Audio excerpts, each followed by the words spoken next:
Bonjour à tous et bienvenue dans Journal de cinéma, aujourd'hui carnet numéro 4, dédié au film vu en janvier 2020.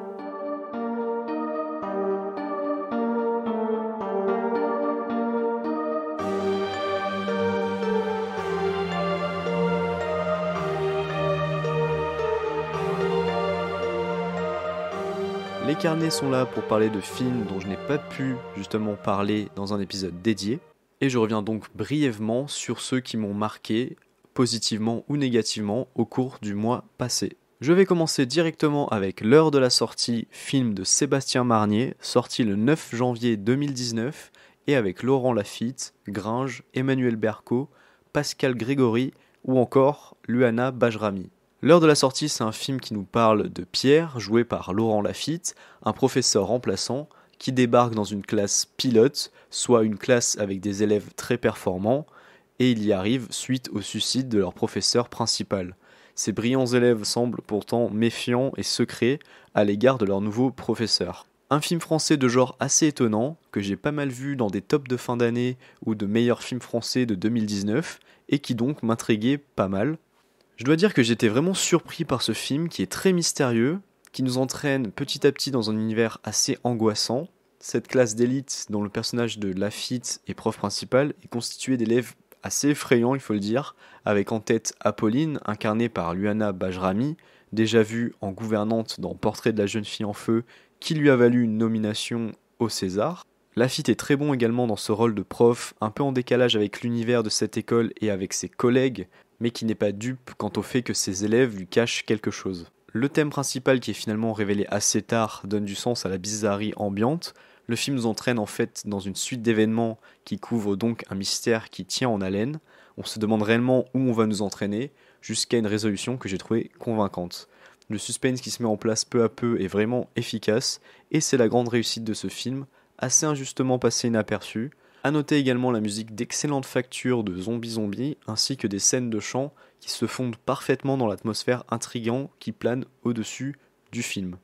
En résumé, vraiment un des films français marquants de l'année dernière, que je vous conseille fortement, parce que c'est un type de cinéma qui est finalement trop peu visible en France, et quand il est conçu avec cette qualité-là, eh bien il faut vraiment le soutenir au minimum en lui donnant sa chance.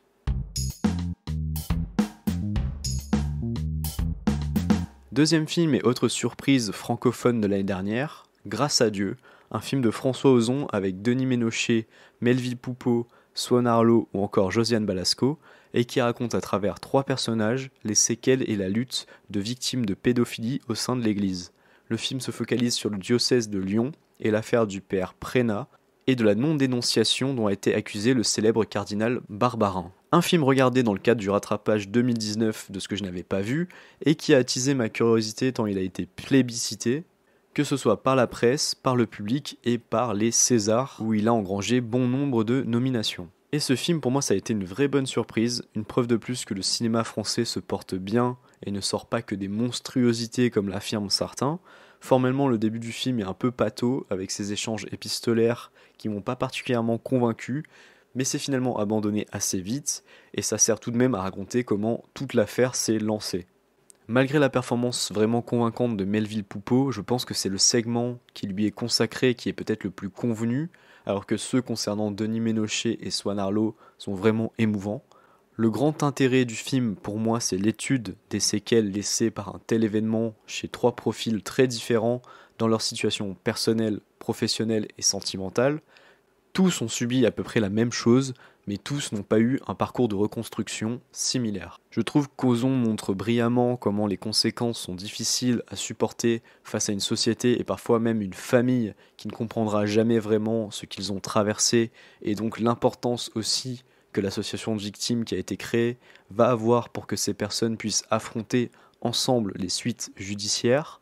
Aussi la thématique du silence au cœur du système religieux est importante quand on comprend le nombre de gens qui n'ont rien dit d'un côté par honte et par peur du regard des autres chez les victimes, et de l'autre par lâcheté ou par bête sentiment de ne pas vouloir salir l'Église.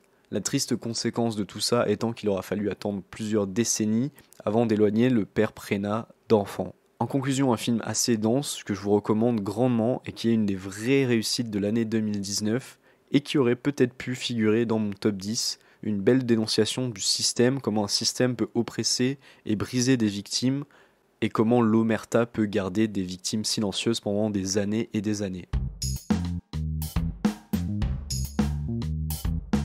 A Rainy Day in New York, Un jour de pluie à New York, film de Woody Allen sorti en fin d'année dernière, avec dans les rôles principaux Timothée Chalamet et Elle Fanning, mais aussi Jude Law, Diego Luna, Selena Gomez et Liev Schreiber. Dans son dernier film, Woody Allen nous narre l'histoire de deux amoureux qui vont passer la journée ensemble à New York, Ashley pour interviewer un cinéaste qu'elle admire, et Gatsby pour faire visiter sa ville natale à sa petite amie, mais ce projet va vite tourner court.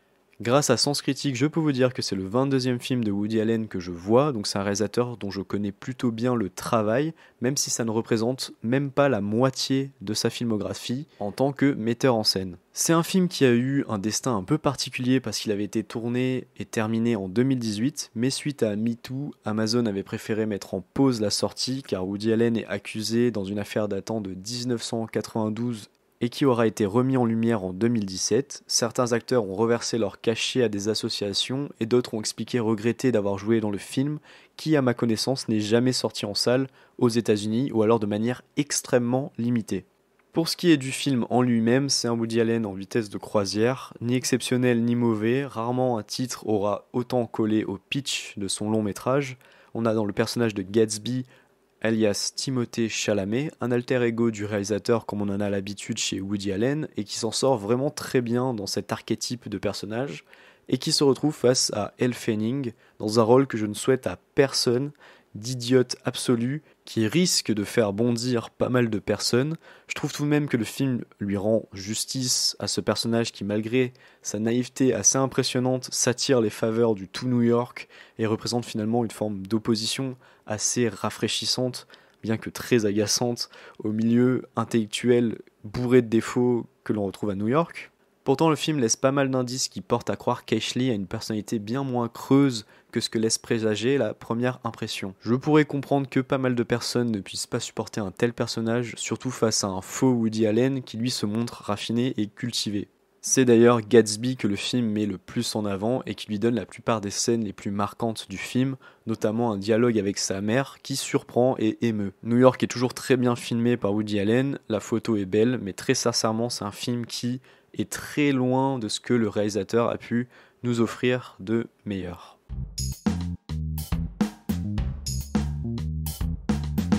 Ford versus Ferrari ou Le Mans 66 en France, un film de James Mangold avec dans les rôles principaux nul autre que Christian Bale et Matt Damon. Le premier interprétant Ken Miles qui est recruté par Ford pour piloter pendant les 24 heures du Mans la célèbre Ford GT40 qu'il va contribuer à construire avec l'aide de Carroll Shelby, interprété par ce cher Matt Damon, et ainsi faire la concurrence à l'écrasante suprématie d'Enzo Ferrari.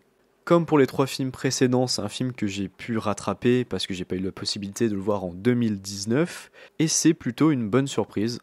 J'aime bien James Mangold, notamment grâce à Logan, Copland et Walk the Line, mais on est assez loin d'un réalisateur important, et on retrouve dans Le Mans 66 la raison à ça, tout simplement que James est un réalisateur à la mise en scène très classique, et qui finalement ne fait pas plus que de raconter l'histoire de ces messieurs de chez Ford qui ont décidé de relancer les ventes de leurs produits.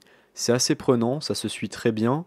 Christian Bale est très bon dans un rôle qui ne lui demande pas une performance tonitruante, mais il incarne de manière très crédible un pilote anglais avec l'accent qui va avec.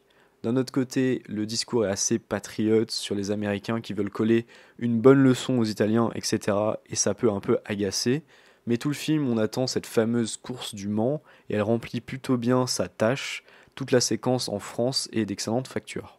Une mention spéciale à tout ce qui concerne le son du film, qui a notamment été oscarisé et qui le mérite, tant l'ensemble de l'atmosphère sonore du film est de grande qualité. Le film nous raconte moult péripéties et petits rebondissements qui donnent pas mal d'élan au récit et qui permet à l'arrivée de raconter une histoire plutôt intéressante. En bref, un film sympathique qui dure quand même 2h30, mais on est assez loin des films américains les plus intéressants qu'on a pu voir l'année dernière. Le principal reproche étant qu'il ne fait vraiment pas plus que de relater les faits historiques en les romançant bien évidemment, mais il ne va pas au-delà, il n'insuffle pas des thématiques fortes à son récit, et c'est assez dommage parce qu'il y avait des choses à dire sur la famille, sur l'entêtement, sur la passion, etc. Par contre, si vous êtes passionné d'automobile, évidemment, c'est un film qu'il ne faudra pas rater. Petit saut en arrière et changement de continent avec The Strangers, un film de Naon Jin, qui prend place dans un village de la campagne coréenne où des meurtres étranges et violents se déroulent. L'enquête va peu à peu se diriger vers un ermite mystérieux. C'est le 3e film du réalisateur à qui l'on doit The Chaser, qui est l'un des films les plus célébrés du cinéma sud-coréen. The Strangers, c'est un film qui lui avait aussi fait sensation à sa sortie en 2016, un film qui m'a laissé un goût un peu amer, tout simplement par son aspect bancal. L'ambiance est réussie avec une enquête inquiétante qui interroge le spectateur qui se demande dans quels territoires obscurs le récit va l'emmener. Les flics un peu benés hérités de Memories of Murder ajoutent la pointe d'humour si chère au film coréen. Le gros problème du film, et qui selon moi dilue vraiment son intérêt, c'est sa durée. Le film dure 2h36 qui dans leurs dernières 30 minutes vont pousser le film dans une complication du récit et des rebondissements que j'ai trouvé assez malvenus et qui alourdissent vraiment le long métrage. Alors qu'on croit que le film se dirige vers sa conclusion, on se rend compte qu'il reste près de 45 minutes qui en plus se permettent de s'étirer en rajoutant des enjeux qui selon moi vont vraiment plomber l'ensemble. À vouloir trop en faire et en mettre plein la vue au spectateur, on finit par le perdre, vraiment dommage tellement le film regorge de séquences marquantes, baignées dans une ambiance très réussie, vraiment je mets l'accent là-dessus, et servi par des acteurs qui font le boulot. Pour les aficionados de cinéma coréen, c'est un film à voir, et pour les animateurs de cinéma de genre, n'ayant pas peur d'assister à cette dernière partie qui vraiment tire un peu sur la longueur, n'hésitez pas non plus. Un film qui aurait pu être excellent et qui se montre finalement tout juste bon selon moi, mais peut-être uniquement selon moi, étant donné les moyennes que le film obtient sur pas mal de sites où il semble avoir de nombreux amateurs. J'ai tendance à tout le temps dire ça et je vais encore le dire pour le film suivant, mais c'est vraiment un film que je vous invite à voir pour vous faire votre propre avis, car peut-être beaucoup de personnes passeront outre ce qui est pour moi un défaut et apprécieront grandement ce film.